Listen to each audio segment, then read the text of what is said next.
लक्ष्य के सौजन्य से संचालित जवाहर नवोदय विद्यालय प्रवेश परीक्षा 2030 के इस यूट्यूब ऑनलाइन बैच में एक और बार आप सभी का स्वागत है। आज हम आपको नया चैप्टर प्रॉफिट एंड लॉस, लाभ और हानि से संबंधित जो टॉपिक है उसको कराने जा रहे हैं। यह आपके 6ठी क्लास के नवोदय विद्यालय और सैनिक स्कूल दोनों की एंट्रेंस टेस्ट के लिए बहुत ही महत्वपूर्ण टॉपिक है।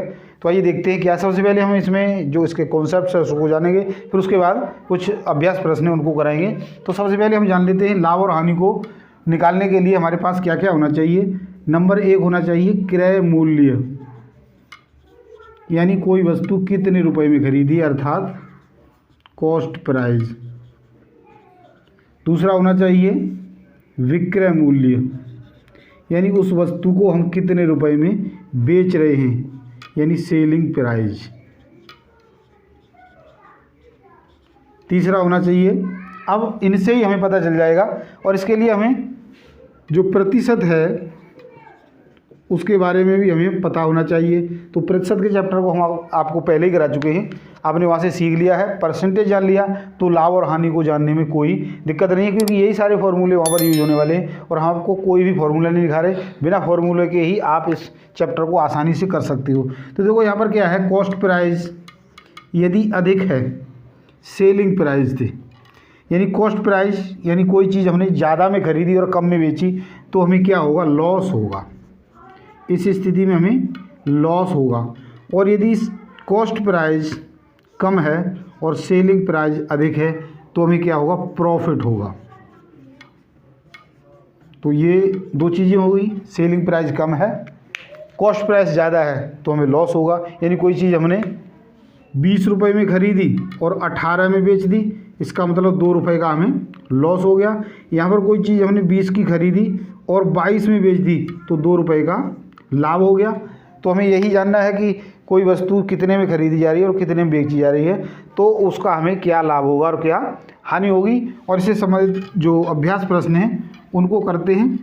तो अब हम कुछ प्रश्नों की सहायता से समझेंगे कि लाभ और हानि के क्वेश्चंस को कैसे सॉल्व किया जाता है। तो देखते हैं, देखो पहला प्रश्न है, क्वेश्चन नंबर फर्स्ट। एक सेल फोन को 2500 रुपये में खरीदा गया, अर्थात इसका जो कॉस्ट प्राइस है वो कितना है, 2500 रुपये है। यानी 2500 रुपये में कोई सेल फोन है वो खरीदा गया और इसको 2750 में बेच दिया गया, यानी सेलिंग प्राइस है एसपी वो कितना है, 2750 रुपये। अब देखो ज़्यादा बिका है, यहाँ हम देख रहे हैं कि जो सीपी है वो क्या है, कम है, किससे, एसपी से। यानी कोई वस्तु कम में खरीदी गई है और ज़्यादा में बेची गई है तो इस स्थिति में हमें लाभ होगा। तो लाभ निकालने के लिए हम क्या करेंगे, लाभ बराबर एसपी माइनस सीपी, यानी सेलिंग प्राइस में से कॉस्ट प्राइस को घटा देंगे तो क्या आएगा, 2750 माइनस 2500, तो ये हमें लाभ मिल जाएगा 0, 5, 7 में से 5 गए 2 और ये जो नहीं 250 रुपये का हमें लाभ होता है। हमें पूछा गया है कि कितने प्रतिशत लाभ होता है, अर्थात हमें लाभ प्रतिशत निकालना है। तो हमें अलग से सूत्र याद करने की ज़रूरत ही नहीं, जो हमने प्रतिशत में निकाला था वही निकालेंगे। माना लाभ बराबर, माना लाभ प्रतिशत आर है तो आर यानी इस पर निकालेंगे।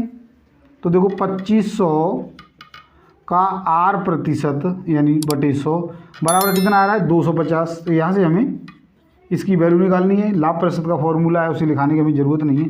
तो यहाँ से ये कट गया, दोनों जीरो कट गए, तो 25 आर बराबर कितना हो गया, 250। तो आर बराबर कितना हो गया, 250 बटे में 25, 25 से 25 ये एक बार यानी 10 आ गया। तो आर बराबर कितना हो गया, 10% का लाभ हमें होता है यदि किसी वस्तु को हम 2500 में खरीद कर 2700 में बेचते हैं। अगला प्रश्न यानी तो इसका ऑप्शन है जो सी सही है। सेकंड क्वेश्चन देखते हैं क्या है, इसमें भी इसी की तरह पूछा गया है।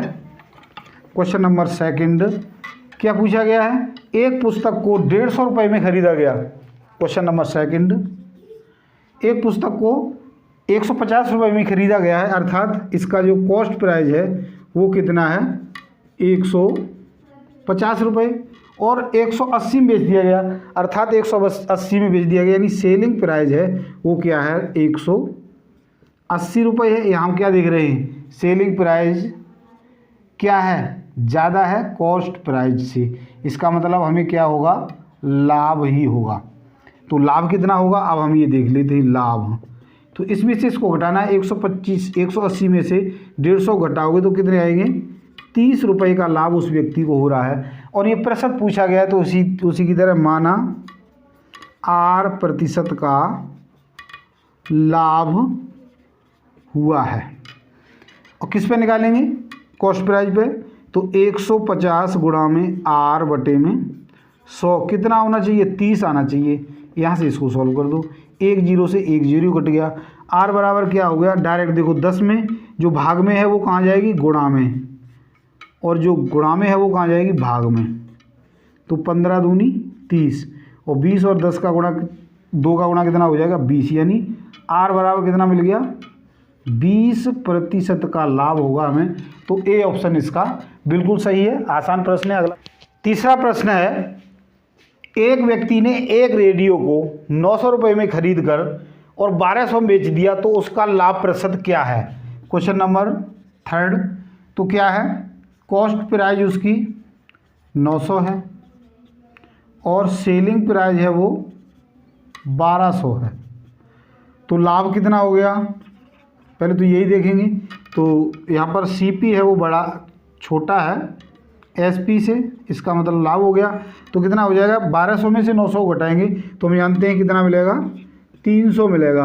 अब 300 रुपये उसने लाभ कर लिया तो 900 का ये कितना प्रतिशत है, माना कि R% है, माना R% लाभ हुआ। तो क्या आ जाएगा, 900 गुणा में R बटे में 100 बराबर कितना मिलना चाहिए, 300। 2 0 से 2 0 कट गए तो R बराबर क्या हो गया, 300 बटे में 9। 3 से ये 3 3 9 यानी 100 बटे 3 आ गया। अब इसको सॉल्व करोगे तो 3 3 9, 1 बच गया, 3 3 9, फिर 1 बच गया तो 33 सही, 1/3% का लाभ उसको हुआ है। यानी डी ऑप्शन बिल्कुल सही है। तो आप देख पा रहे हो हमें कोई भी सूत्र अलग से याद करने की ज़रूरत नहीं है, सारे क्वेश्चन पिछली जो चैप्टर पढ़ा था प्रतिशत वाला उसी से हो रहे हैं। अगला है, एक दुकानदार ने, चौथा क्वेश्चन है, 1 दर्जन की पेंसिलों को 30 रुपये में खरीदा और 10 रुपये के लाभ पर बेच दिया। सर क्या है, एक दुकानदार ने 1 दर्जन पेंसिलों को 30 रुपये में बेचा था, तब उसको 10 रुपये का लाभ हुआ था। तो लाभ प्रतिशत क्या होगा। तो देखो यहाँ पर क्या है, CP दिया है, सॉरी सेलिंग प्राइस दिया है। सेलिंग प्राइस है वो कितना है, 30 रुपये है, और लाभ दिया है वो कितना है, 10 रुपये है। तो हमें कॉस्ट प्राइस निकालना है। कॉस्ट प्राइस निकालने के लिए हम क्या करेंगे, सेलिंग प्राइस में से लाभ को घटा देंगे। तो 30 माइनस 10, तो CP कितना हो गया, 20। यानी उसकी कॉस्ट प्राइस थी 20 रुपये, तो 20 रुपये पर 10 रुपये मिले हैं उसको, तो कितना प्रतिशत लाभ हुआ है। तो माना R% लाभ हुआ है, माना R% लाभ हुआ। सभी में एक ही फॉर्मूला लगा रहे हैं हम। यहाँ पर थोड़ा घुमा के था कि कॉस्ट सेलिंग प्राइस दिया था, लाभ दिया था, और कॉस्ट प्राइस हमें निकालना था। तो जब कभी हमें इस प्रकार की समस्या आए तो हम क्या करेंगे, जो सेलिंग प्राइस होगा, सेलिंग प्राइस में से लाभ को हटा देंगे तो हमें क्या मिल जाएगा, कॉस्ट प्राइस मिल जाएगा। तो उसी की तरह देखो 20 गुणा में R बटे में 100 बराबर क्या मिलना चाहिए, 10। 1 0 से 1 0 कट गया, 2 से ये 5 बार कट गया, क्रॉस मल्टीप्लिकेशन करोगे तो 10 पंजे 50, यानी 50% का लाभ उसको हुआ। तो C ऑप्शन इसका बिल्कुल सही है। अगला प्रश्न देखते हैं। अगला यानी 5वां प्रश्न है, क्या है, यदि किसी वस्तु को ₹33 में बेचने पर 11 रुपये का लाभ होता है तो लाभ % क्या है। क्वेश्चन नंबर 5 तो क्या दिया है, सेलिंग प्राइस दे रखा है 33 रुपये और लाभ दिया है 11 रुपये। तो कॉस्ट प्राइस निकालना है। तो कॉस्ट प्राइस निकालने के लिए SP माइनस लॉस होगा। तो SP कितना है, 33 है, लॉस कितना है, सॉरी लाभ निकालेंगे, लाभ या प्रॉफिट। तो कितना है, 11। 33 में से 11 घटाओगे तो 22 आएगा, यानी कॉस्ट प्राइस 22 है। तो जो 11 रुपये हैं वह हमने R% निकालना है, माना R% का लाभ हुआ, माना R% का लाभ उसको हुआ है। तो लाभ किस पे निकालना है, कॉस्ट प्राइस पे हमेशा निकलता है, यानी 22 गुणा में आर बटे में 100 बराबर कितना मिलना चाहिए, जो लाभ है यानी 11। तो यहाँ पर क्या देखो, आर बराबर 11 गुणा में 100 बटे में 22। तो 11 दूनी 22 और 2 से ये 50 बार कटेगा, अर्थात कितना हो गया, 50% लाभ उस व्यक्ति को हुआ। तो बी ऑप्शन इसका बिल्कुल सही है। अगला यानी छठा प्रश्न है, उसको भी देखते हैं। क्या है छठे प्रश्न में, एक मेज 950 में खरीद कर 1140 रुपये बेच दिया गया, तो कितना प्रतिशत लाभ हुआ। ये सीधा प्रश्न है। क्या है, कॉस्ट प्राइस 950 दिया है, सेलिंग प्राइस 1140 दिया है, हमें क्या निकालना है, लाभ निकालना है। तो हमें दिख रहा है सेलिंग प्राइस बड़ा है किससे, कॉस्ट प्राइस से, तो लाभ ही होगा। तो देखो यहीं पे घटा देते हैं, 0, 14 में से 5 गए तो 9, और यहाँ पर कितने रह गए, 10 यानी 1। तो 190 रुपये का लाभ हो गया। तो ये कितना प्रतिशत है, माना R% लाभ हुआ, माना R% लाभ हुआ। तो क्या आ जाएगा, इस पे निकालेंगे कॉस्ट प्राइस पे, यानी 950 गुणा में R बटे में 100 बराबर कितना होना चाहिए, 190। 1 0 से 1 0 कट गया, तो R बराबर कितना हो जाएगा, 190 गुणा में 10 बटे में 95। तो 5 से कट जाएगा, 5 दूनी 10, 5 एकम 5 और 5 निम 45, यानी इससे ये 10 बार कट जाएगा। और जब इन दोनों का गुणा करेंगे 10 का और 2 का, तो कितना मिलेगा, 20, यानी 20% लाभ हुआ है। तो डी ऑप्शन इसका सही है। अगला प्रश्न देखते हैं, यानी 7वां प्रश्न है। क्या दिया है, यदि 60 रुपये की खरीदी गई वस्तु को 75 रुपये में बेच दिया जाए तो लाभ % ज्ञात कीजिए। Question number 7। कॉस्ट प्राइस हमारे लिए दे रखा है 60 रुपये, सेलिंग प्राइस हमारे लिए दे रखा है 75 रुपये।